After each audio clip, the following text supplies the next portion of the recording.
Hey there, fellow gardeners. Today we're diving into the top 5 mistakes you must never make when growing tomatoes. Let's get started.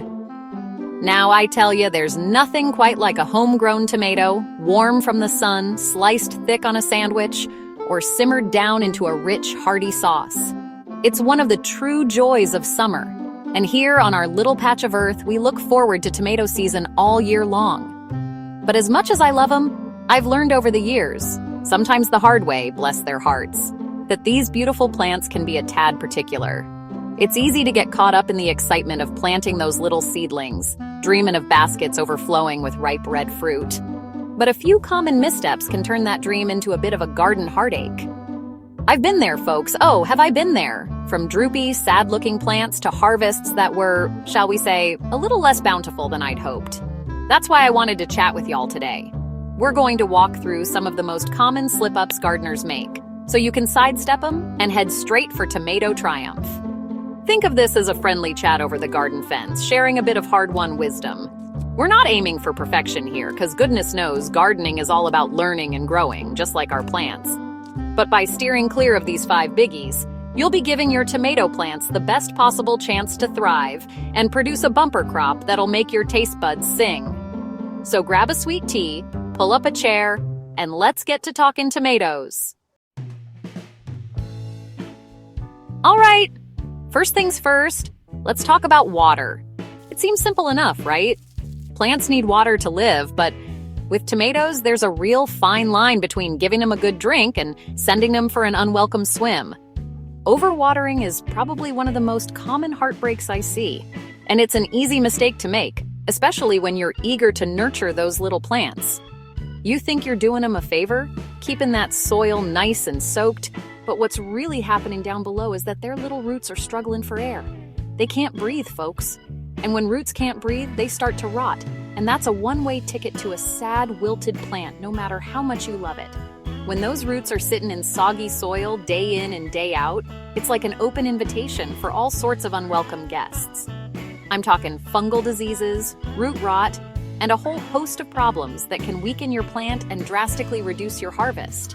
You might see yellowing leaves, droopy stems, or even stunted growth, and you'll be scratching your head wondering what went wrong.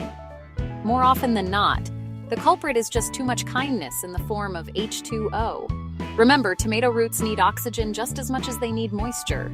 It's all about finding that happy medium, that sweet spot where the soil is consistently moist, like a wrung-out sponge, but never waterlogged or swampy. So how do you know if you're overdoing it? Well, the best tool you've got is your own finger. Stick it down into the soil about an inch or 2 deep, right near the base of the plant. If it feels damp, hold off on watering. If it's starting to feel dry, then it's time to give them a good, deep soak. Aim in the water at the base of the plant, not all over the leaves. Watering deeply but less frequently encourages those roots to grow down deep in search of moisture, making for a stronger, more resilient plant in the long run. It's better to give them a thorough drink every few days, depending on the weather, than a little sprinkle every single day. Now, let's chat about giving your tomato plants a little elbow room. I know it's mighty tempting, especially if you've got limited garden space, to try and squeeze in just one more plant, or maybe 2. You look at those tiny seedlings and think, oh, they'll fit just fine. But trust me on this one, folks, those little fellas are gonna grow, and they're gonna grow big and bushy if you treat them right. Planting them too close together is like putting too many cookies on a baking sheet. They all end up running into each other, and nobody gets to be their best, crispy-edged self. It's a recipe for disappointment. And we want happy, productive tomato plants, not ones that are fighting for their lives. When tomato plants are crammed together like sardines in a can, a few not-so-great things start to happen. First off, air can't circulate properly between them. And when you don't have good airflow, you create a nice, cozy, humid environment that diseases absolutely adore. Things like blight and other fungal issues can spread like wildfire in a tightly packed tomato patch. Plus, those plants are all competing for the same resources: sunlight, water, and nutrients in the soil. The stronger ones might overshadow the weaker ones, leaving you with some plants that thrive and others that just kind of struggle along, never really reaching their full potential. So, what's the magic number? Well, it depends a little on the variety of tomato you're growing. Determinate types tend to be a bit more compact, while indeterminate varieties can really spread out. But a good rule of thumb is to give them at least 2 to 3 feet of space between plants. And if you're planting in rows, make sure those rows are a good 3 to 4 feet apart. It might look like a whole lot of empty space when you first put those little transplants in the ground, but believe me, they'll fill it in faster than you can say tomato sandwich. Giving them that space means better sunlight penetration to all the leaves, healthier plants, and ultimately, a more bountiful harvest of those juicy red beauties. All right, let's dig into the dirt on soil, because if you're not paying attention to what your tomatoes are growing in, you're missing a mighty big piece of the puzzle. Think of the soil as the foundation of your tomatoes' home. If the foundation ain't strong and full of good things, the whole house is gonna suffer. You can have the best tomato varieties, the perfect watering schedule, and all the sunshine in the world, but if your soil is poor, compacted, or lacking in nutrients, your plants are gonna struggle, plain and simple. They're heavy feeders, these tomato plants, meaning they need a good, steady supply of nourishment to produce all that luscious fruit we're after. Good soil is more than just plain old dirt. It's a whole living ecosystem, full of beneficial microbes, good structure that allows for drainage and root growth, and of course, all those essential nutrients that plants crave. If your soil is heavy clay, it might hold too much water and make it hard for roots to penetrate. If it's super sandy, water and nutrients might just drain right through before the plant can grab them. What you're aiming for is a nice, loamy, soil-rich, dark and crumbly, kind of like a good chocolate cake. That's the kind of soil that tomato dreams are made of, folks. It holds moisture well, but also drains properly, and it's packed with all the goodies your plants need to thrive. So how do you get this dream soil? Well, the secret ingredient, and it's not much of a secret, is organic matter. Before you even think about planting, it's a fantastic idea to amend your soil with plenty of compost. Well-rotted manure is another gold star addition if you can get your hands on it. These things not only add vital nutrients, but also improve the soil structure, whether you're dealing with clay or sand. Don't be shy with it, neither. Work a good few inches into the topsoil. You can also consider a balanced organic fertilizer at planting time and maybe a little boost here and there throughout the growing season, following the package directions, of course. Feeding your soil is feeding your tomatoes, and that leads to a happy gardener with a basket full of deliciousness. Now, this next one might feel a little counterintuitive, especially if you're new to growing tomatoes. We're talking about pruning, which is basically giving your tomato plants a little haircut. I know, it can feel a bit like you're hurting them, snipping off parts of the plant you've worked so hard to grow. But trust me, a little strategic pruning can make a world of difference in the health of your plant and the size and quality of your fruit. Without it, especially with those indeterminate varieties that just keep on growing, your plants can turn into a tangled, leafy jungle, and that's not always a good thing for fruit production. The main culprits we're looking to remove are what we call suckers. These are the little shoots that pop up in the V-shaped space between the main stem and a side branch. If you let them go, each one of those suckers will try to grow into a whole new main stem, complete with its own leaves, flowers, and eventually fruit. Now that might sound like more fruit, which is good, right? Well, not always. What happens is the plant ends up spreading its energy too thin, trying to support all that extra growth. This can lead to a whole bunch of smaller, less impressive tomatoes instead of fewer but bigger and juicier ones. Pruning helps the plant focus its energy on producing top-quality fruit on the main stems. Besides redirecting energy, pruning also helps improve that all-important airflow through the plant, which, as we talked about, helps keep diseases at bay.